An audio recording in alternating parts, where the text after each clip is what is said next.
Jadi jangan kalian bikin istilah pribumi bangsat. Dalam tubuh saya bukan hanya mengalir darah Rasulullah. Saya punya ibu, itu bukan Syarifah. Saya punya ibu, darahnya ada darah suku Bajo, ada darah suku Buton, ada darah Minahasa, ada darah Flores. Saya punya abah, punya nenek, itu ada darah Ternate. Saya punya abah, punya kakek, punya ibu, itu ada darah Sangir Manganitu. Jadi ada 7 darah Indonesia Timur dalam tubuh saya. Jadi nggak usah pakai soal pribumi. Kalau bilang pribumi, saya juga pribumi. Jadi kalau kalian bilang Rasulullah tidak habaib, nggak usah habaib yang lain, jangan. Datang aja ke konfes tadi lalu ini. Kalau nggak pulang tinggal kepala, bukan saya bahagia lebih sedikit. Wassalamualaikum warahmatullahi wabarakatuh. Jadi verifikasi atau validasi itu penting sekali. Supaya kita tidak hanya ribut dan tidak tahu kebenarannya. Ada Habib yang di WA yang saya ikuti langsung menyatakan, aku mulai hari ini tidak mau lagi disebut Habib karena apa? Aku tes DNA ternyata gak nyambung ke Rasulullah. Tes DNA? Udah tes? Sebagai seseorang dia, saya tes DNA kata Habib itu. Ya, ternyata gak ada darah Arabnya. Oke, keren. Jadi Arab yang berujung ke Rasulullah itu loh, nggak ketemu gitu loh. Arabnya itu sudah Arab pinggiran. Gitu. Buat teman-teman yang selama ini ngajakin tes DNA, terus apalagi ya ngomongin kita nih keturunan palsu, yuk tes DNA yuk, guys yuk. Gimana, sebutin tempatnya, waktunya. Bayarin tapi lo yang ngomong gue palsu. Sekarang lo yang bayarin ya. Gas. Kapan, di mana? Yuk lah, kuy. Harus dihentikan ini pembahasan nasab. Yang harus dihentikan adalah pengakuan Ba'alawi sebagai keturunan Nabi yang tidak terverifikasi, yang harus dihentikan. Karena secara kajian nasab dia terputus, secara kajian DNA dia bukan bangsa Arab Acan. Dia bukan keturunan Bani Quraisy, dia bukan keturunan Bani Hashim, dia bukan keturunan Ba'alawi, dia bukan keturunan Nabi Muhammad. Ini yang harus dihentikan, pengakuan sepihak sebagai keturunan daripada Nabi besar Muhammad SAW. Dan ini saya kira sudah waktunya PBNU atau MUI untuk mengeluarkan sebuah maklumat bahwa memang Ba'alawi ini bukanlah keturunan baginda Nabi besar Muhammad sallallahu alaihi wasallam. Ada beberapa dari habaib yang sampai mengatakan bahwa kalau kiai itu misalkan melakukan maksiat, kiainya luntur. Tapi kalau kami habib mau melakukan apapun, darah secara genetiknya sudah nyambung bersama kami. Jadi kami tidak bisa bisa jadi mantan habib. Kiai Imad bikin tesis pun sebenarnya adalah reaksi atas kecongkakan dari orang-orang habaib itu. Gak berani tes DNA kok ngaku-ngaku DNA Ba'alawi itu sama sekali tidak identik dengan orang-orang Arab, malah lebih ke Yahudi. Ilmu DNA itu tidak bisa digunakan untuk memastikan atau melacak nasab yang sudah jauh, yang sudah berusia ratusan tahun, tidak bisa. Bahkan ada sebuah penelitian yang meneliti keabsahan bangsa Viking, nasab bangsa Viking yang berusia 700 sampai 800 tahun. Ternyata setelah dilakukan penelitian, nasabnya tidak ketemu alias datanya tidak akurat. Ini 700 tahun loh. Nah, bagaimana dengan nasab keturunan Nabi SAW yang sudah berusia 1500 tahun, yang 800 tahun saja kesulitan, apalagi sampai 1500 tahun. Bahkan ada sebuah penelitian dari Profesor Dr. Thomas, salah satu pakar DNA di dunia barat, dia mengatakan nggak bisa, ilmu DNA tidak bisa digunakan untuk melacak nasab tanpa didukung dengan data sejarah yang akurat. Jadi kalau ilmu DNA sendiri saja itu nggak bisa dipakai ya. Ilmu DNA itu hanya bisa digunakan untuk melacak nasab yang dekat atau tidak ketahuan ini keturunan siapa, ini garis keturunan siapa itu. Tapi kalau yang nasabnya jauh itu harus menggunakan data pendukung lainnya seperti data sejarah yang akurat. Siapapun yang mengaku keturunan Nabi wajib diverifikasi, dan siapapun yang mengaku keturunan Nabi dan terbukti bukan keturunan Nabi wajib kita batalkan. Terus adakah pidananya terhadap pengakuan Ba'alawi tersebut?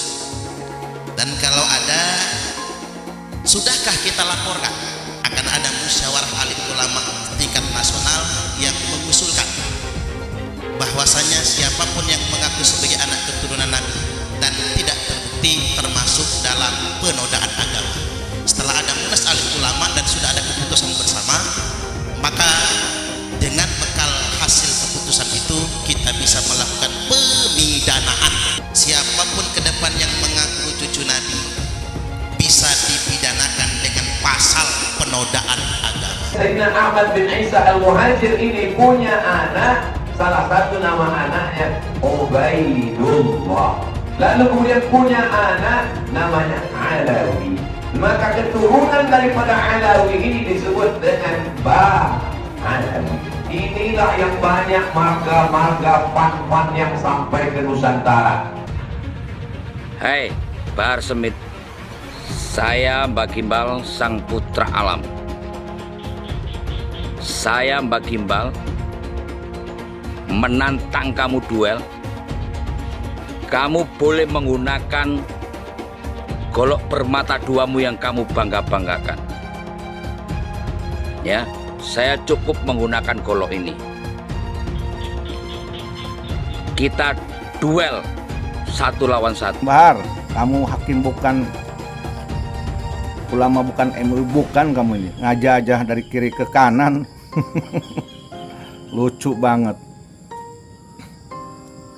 Yang saya tahu, Ang Deddy Mulyadi bikin patung itu untuk melestarikan seni budaya Sunda, Jawa Barat khususnya, agar cinta seni, agar tidak melupakan seni budaya yang memang harus dilestarikan. Ya, saya yakin Kang Deddy Mulyadi tidak berniat membuat patung itu untuk menyesatkan umat, untuk disembah, nggak mungkin. Kenapa Jokowi aja saya sebut, apalagi Deddy?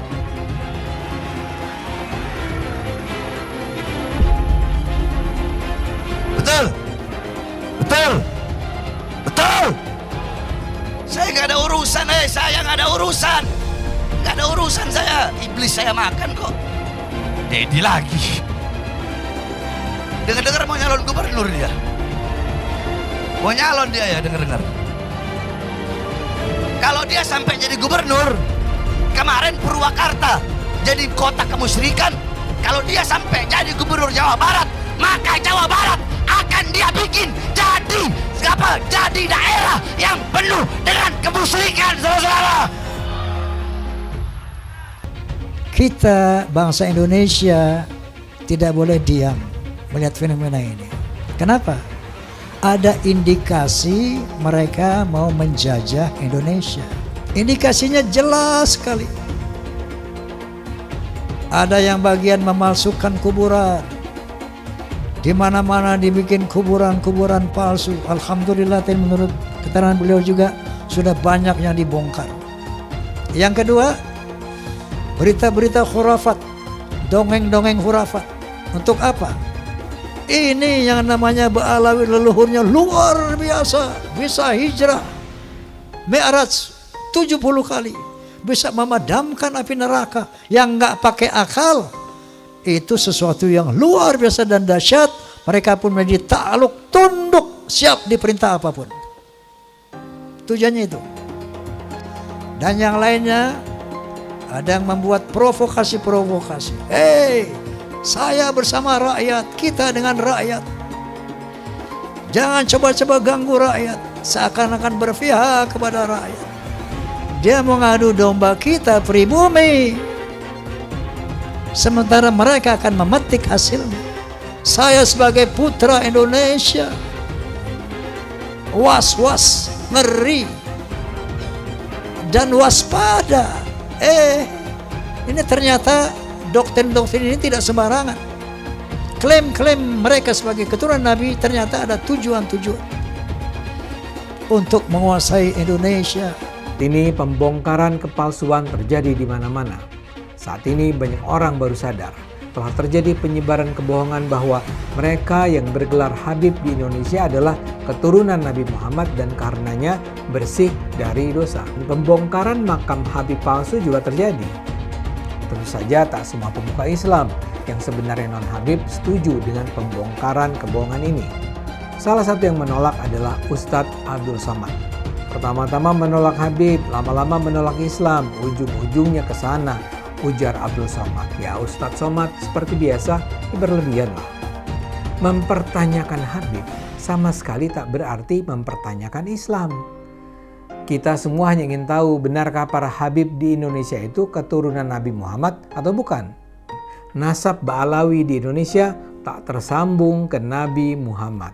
Yang percaya sama mereka, ngikutin mereka, mudah-mudahan di akhirat insya Allah dikumpulkan bersama mereka.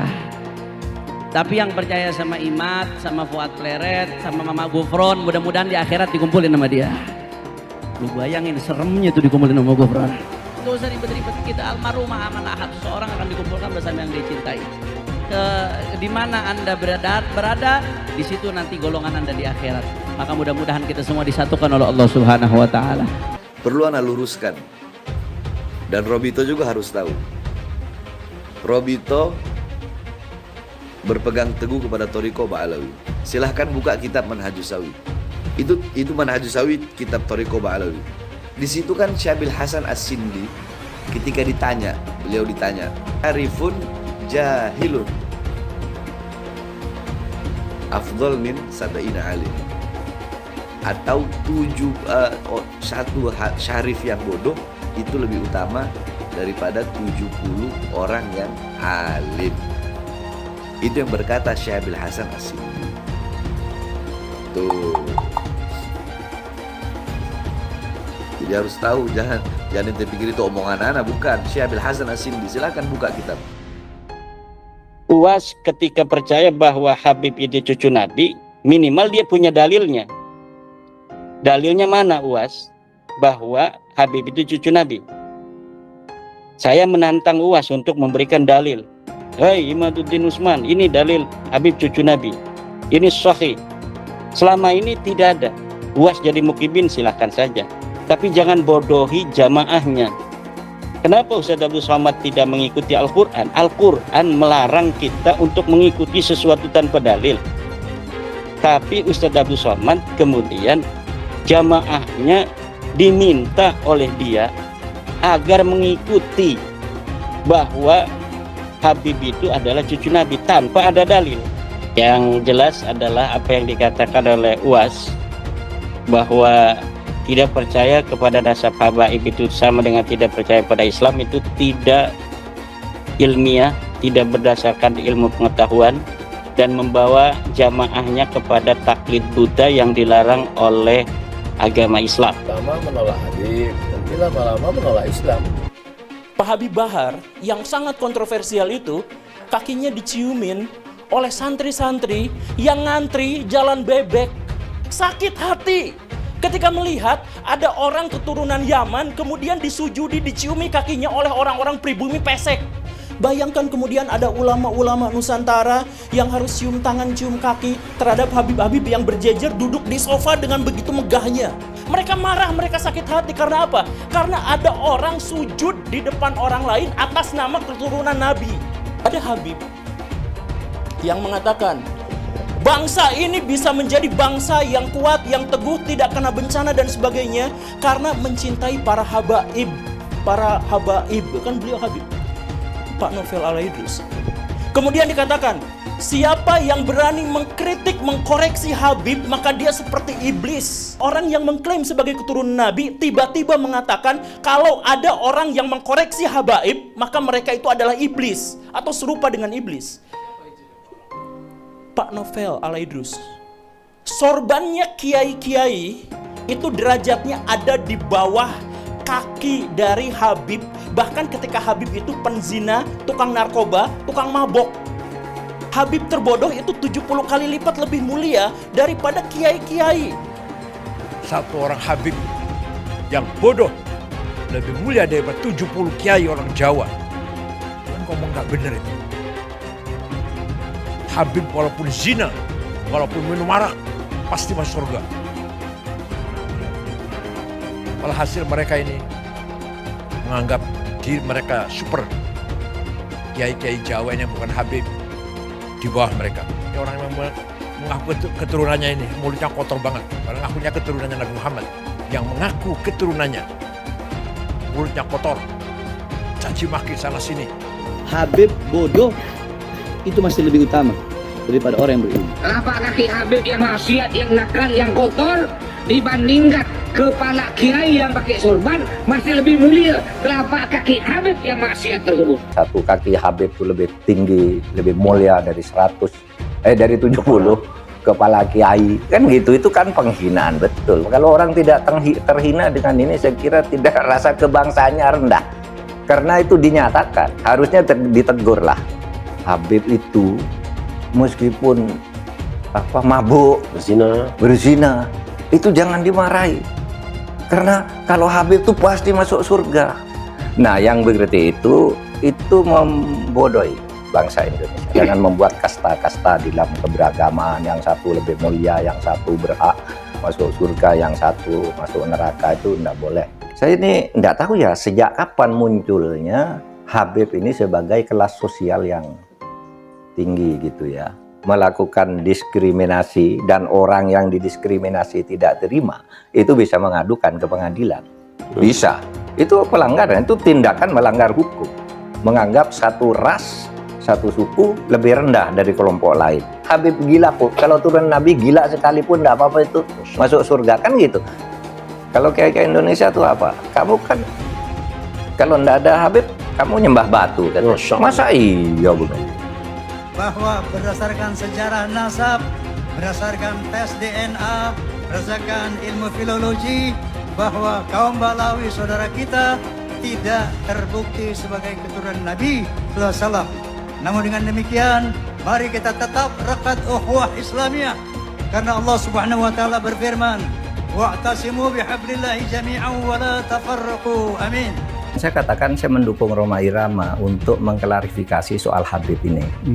Karena saya terganggu dan tersinggung terhadap perkembangan ini sesudah saya melihat tiap mau tidur saya lihat YouTube pertengkaran Rhoma Irama, Imaduddin, Gus Abbas dengan para habaib itu luar biasa, menimbulkan pro kontra. Lalu saya lihat apa sih masalahnya? Kalau saya sendiri pribadi, mau Habib itu turunan Nabi atau tidak, kalau salah ya kita koreksi, tidak apa-apa. Tetapi yang lebih dari itu, kemudian ternyata muncul klaim-klaim bahwa Republik Indonesia itu ada karena Habib. Wali Songo itu semuanya Habib. Padahal Habibnya baru datang sesudah Wali Songo meninggal. Gitu loh. Lalu diklaim ini turunan Habib ini. Imam Bonjol coba dibilang itu Habib Sahabuddin. Itu dari mana? Kok Imam Bonjol Habib Sahabuddin gitu.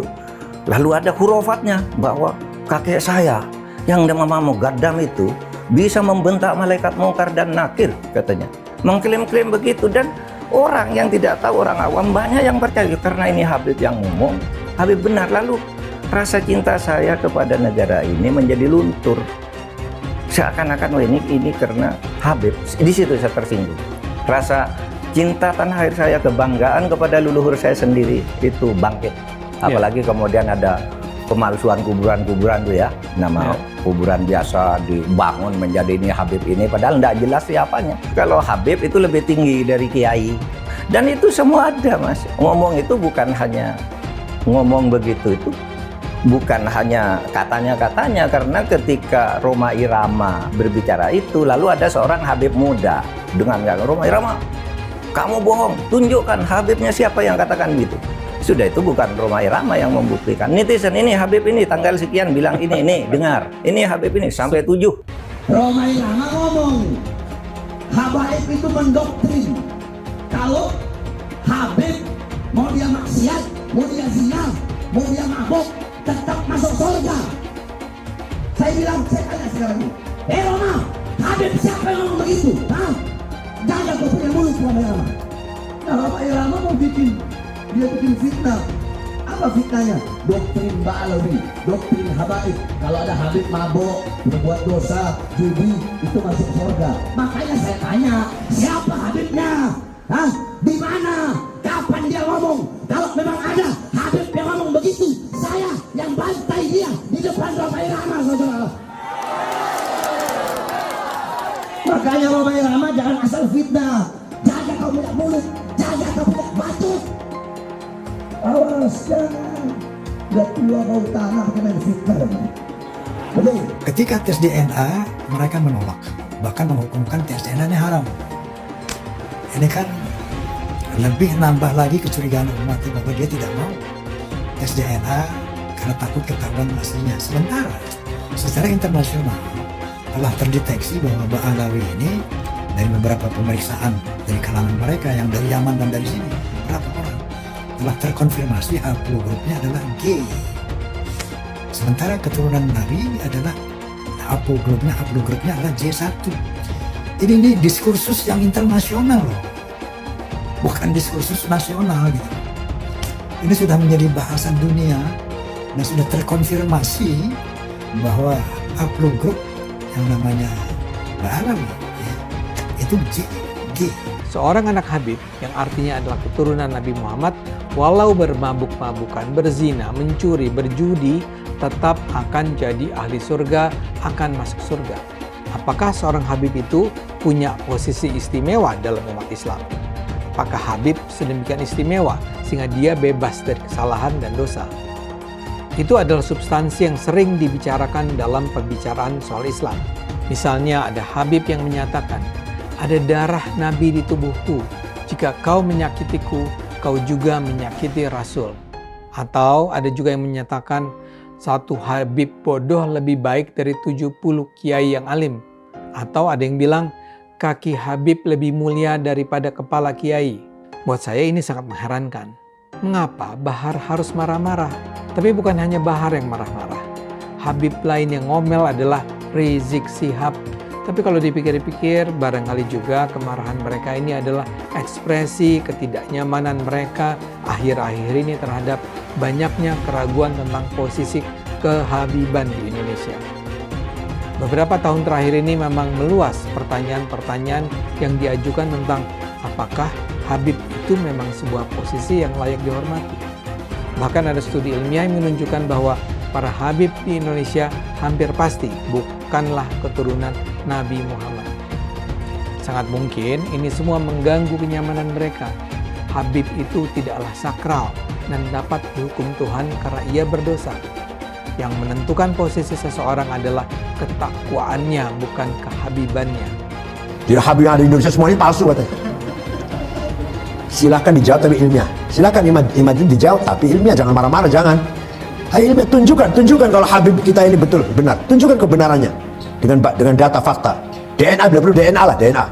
Banyak orang hari ini jadi mempertanyakan nasab para habaib atau klan Ba'alawi yang ada di Indonesia. Kenapa kemudian diragukan bahwa mereka ini adalah keturunan Nabi Muhammad SAW? Karena para habib-habib ini itu sudah keterlaluan gitu ya. Mereka sudah kayak merasa di atas angin gitu ya. Terus kemudian mau bertindak semena-mena. Dari pernyataan Bahar itu, kita jadi kemudian semakin meragukan gitu, semakin curiga. Oh, jangan-jangan emang nggak ada nasabnya gitu. Penelitian Kiai Imaduddin ini ditemukan bahwa ternyata para habaib yang ada di Indonesia dari klan Ba'alawi ini nggak ada silsilahnya kepada Nabi Muhammad SAW. Sekarang coba buktikan bahwa para habaib yang ada di Indonesia itu adalah keturunan Nabi Muhammad SAW. Nasabnya seperti apa? Sudah setahun lebih para habaib ini diberikan waktu untuk memberikan bukti, ternyata mereka tidak mampu untuk membuktikannya. Keturunan Nabi di Indonesia terputus nasabnya sehingga perlu diragukan. Perdebatan soal keaslian keturunan Nabi semestinya sudah cukup menyadarkan umat bahwa silsilah dicatat oleh manusia dan karenanya bisa mengandung daif. Terbongkarnya jual beli gelar Habib merupakan bukti lain bahwa status Habib bisa saja didapatkan dari rekayasa. Karena itu, fanatisme terhadap keturunan Nabi patut dikritik. Hal itu juga mengingkari kodrat bahwa setiap manusia terlahir setara. Jangan lupa, umat Islam di jagat raya salatnya tidak akan diterima oleh Allah Subhanahu wa taala kalau tidak mau mendoakan Habib. Umat Islam mulai gaya, mulai mengkoreksi Habibnya, mulai mengkoreksi ulama-ulama dari anak cucu Nabi Muhammad SAW. Orang yang seperti itu mirip dengan iblis. Habib Bahlul lebih baik para 70 kiai. Keyakinan agama apa gitu ya? Kalaupun ini hadis, itu harus ditolak. Nggak mungkin itu hadis. Karena hadis harus korelasi dengan Al-Quran. Dan yang kedua, hadis itu harus cocok dengan logika. Ini nggak ada dasarnya, apalagi kitab gitu. Para habib ini mencoba ya membangun kasta baru dalam Islam gitu. Kasta. Tolonglah saudara-saudara yang mengaku zuriat Nabi itu jangan dirusak lah yang sudah berjalan selama ini. Jangan dipecah dengan adanya kasta-kasta baru, mengatasnamakan Tuhan, mengatasnamakan Nabi Muhammad. Seolah-olah kalian ini pemegang kunci sorga. Mereka menyatakan dirinya mulia, kita jauh lebih mulia. Ayo, dalam bidang apa, prestasi apa? Mana ada Yaman berprestasi? Tionghoa banyak, dari bulu tangkis macam-macam, dari kegiatan bisnis keren gitu. Kalau si Dowir Habaib nggak ada apa-apanya, makanya dia jualan nasab karena kalah bersaing dengan pribumi dan Tionghoa. Mereka tuh pemalas, pembohong, ngaku-ngaku cucu Kanjeng Nabi. Ya nggak bisa, mereka aja rezekinya dari pribumi kok gitu. Kalau pribumi rezekinya dari kerja keras. Jangan takut ngomong Habib Dowir, Habib goblok. Karena Habib itu sudah menghina duluan. Habib itu ngatain pribumi itu ahwal, tidak sederajat. Ngomong karomah itu bohong semua itu. Habaib itu. Memadamkan api neraka jahanam mi'raj.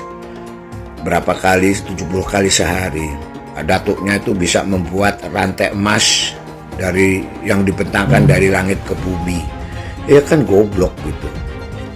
Itu gitu, goblok gitu. Nggak masuk akal gitu. Kenapa? Goblok yang nggak apa-apa, gue bilang goblok Habaib. Karena Habaib sudah mengatain gua ahwal, sudah mengatain gua tidak sederajat. Satu Habib, walaupun Habibnya jahlun, maksudnya bodoh kata Iwan, itu ukurannya perbandingannya amat 70 kiai yang alim. Kami adalah majikan kalian. Kami adalah pemilik bangsa. Kami adalah pemilik kedaulatan Indonesia. Hai teman-teman, tahun ini adalah tahun yang bagus untuk trading di market kripto, terutama Bitcoin dan kripto lainnya. Teman-teman bisa gunakan kesempatan ini untuk mencari cuan dengan trading di market kripto. Untuk trading, teman-teman cukup registrasi dengan menggunakan link di kolom deskripsi, lalu deposit, tentukan apa yang ingin kalian tradingkan, lalu tekan tombol buy. Sesimpel itu. Jika ada pertanyaan, teman-teman bisa hubungi WhatsApp di kolom deskripsi. Saya juga mau mengajak teman-teman untuk bergabung di komunitas trading yang ada di kolom deskripsi. Di sana saya akan memberikan sinyal trading yang bisa teman-teman ikuti. Seperti biasa, kalau kamu suka dengan video ini, Bahar Smith dipolisikan lagi. Bahar Smith dinilai telah menyebarkan rasa kebencian. Rasa benci diternak ya. Lagian mana mungkin orang yang ngaku cucu Rasul sang penebar kasih dan kelembutan budi kok langganan ditangkap polisi? Ampun ya. Bahar Smith dianggap dikriminalisasi. Inilah kadrun yang waktu sekolah dulu cuman sampai depan pintu gerbang. Yang lainnya belajar, dia nongkrong di luar, ya, nongkrong di luar pagar, cari cemilan bakwan. Yang lain naik kelas, dia jadi veteran. Alias nggak naik kelas ya. Sementara pengikutnya tanpa logika langsung cium kaki. Bahar dianggap makhluk yang suci. Mana ada orang suci bak Nabi yang ada anak kecil digebuki. Driver taksi dipukuli sampai 10 kali.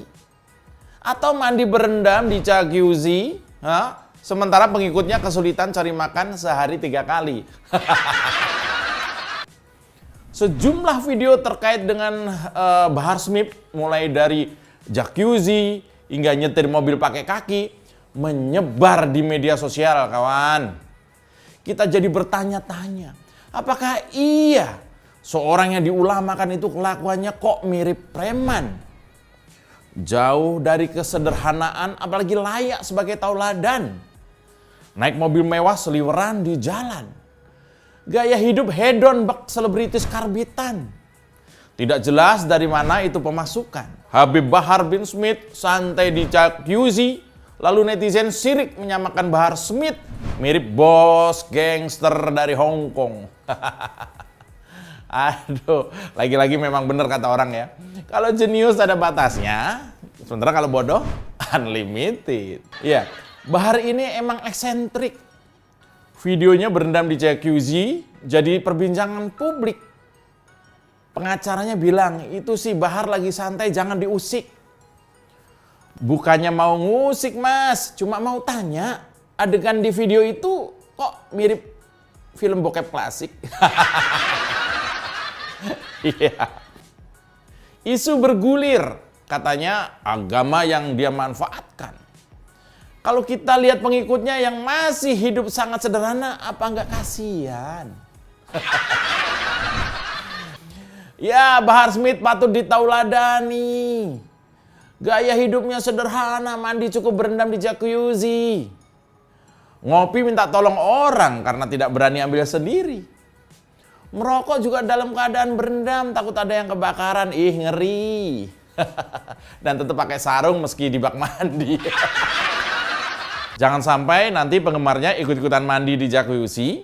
Ya kalau punya. Kalau nggak ada, masa mau cari kolam ikan buat mandi?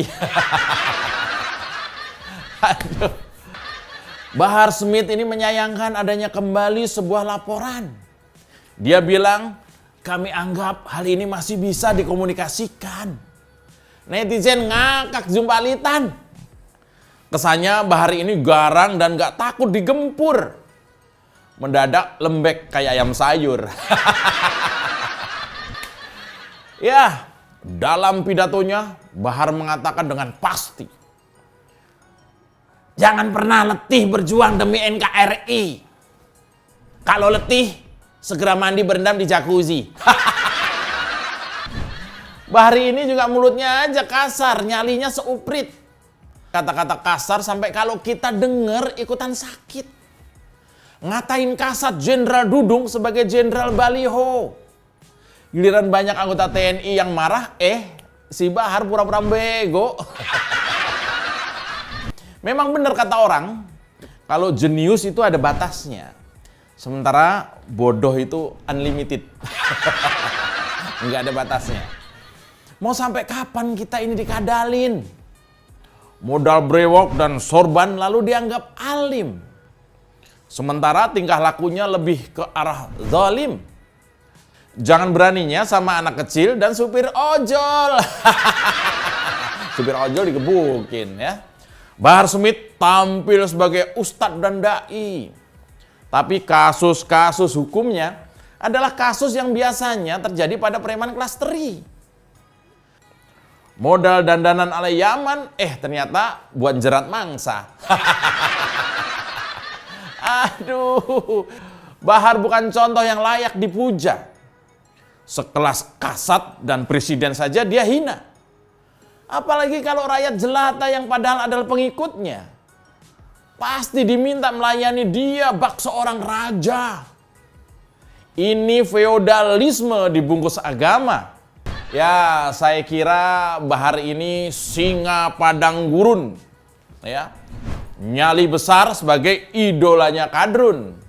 Tapi ketika ia menghina Jenderal Dudung, ketahuan gak taunya cuma kucing kampung. Bahar harus gentleman. Hadapi proses hukum, ya, jangan jadi cemen. Mengapa banyak betul yang cinta buta dengan Habib? Padahal mereka bisa saja Habib palsu. Karena tidak ada tes DNA yang membuktikan bahwa mereka adalah Habib asli. Sebetulnya saya malas sekali membahas tentang nazab.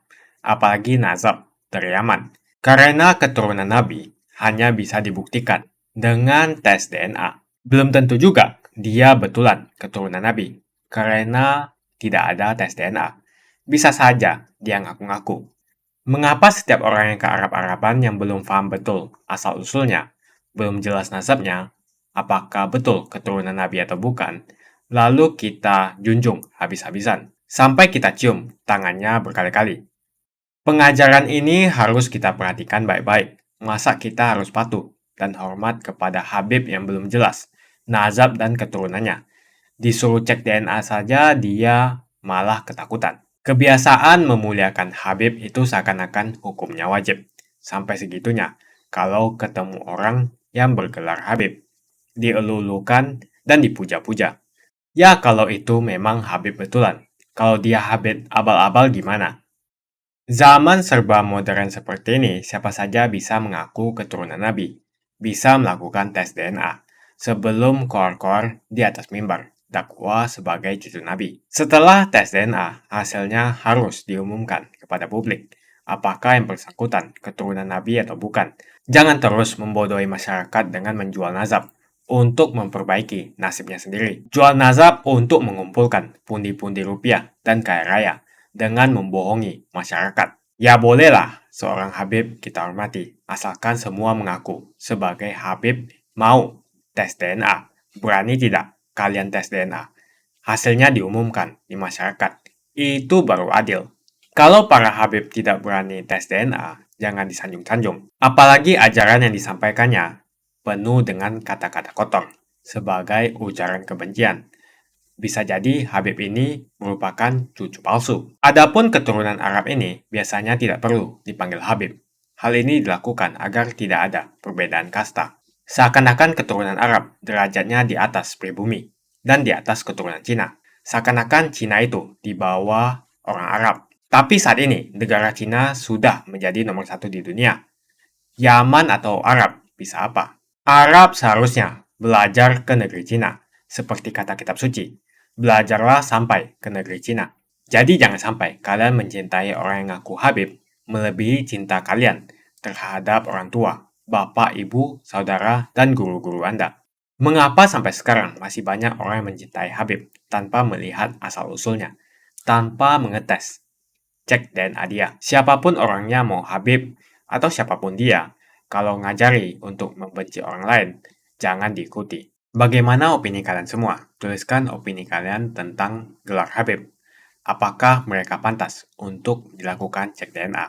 Untuk memastikan mereka betul keturunan Nabi. Jangan mau lagi kita dibohongi dengan nazab-nazab yang mengaku-ngaku sebagai Habib atau keturunan Nabi.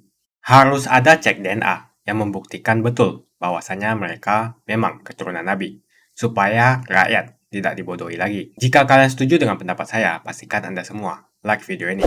Dan pastikan Anda membagikan video ini ke teman dan family Anda supaya mereka semua mengetahui tentang informasi ini. Tekan tombol subscribe dan bunyikan lonceng notifikasi supaya kamu tidak ketinggalan info dari channel Suara Minoritas.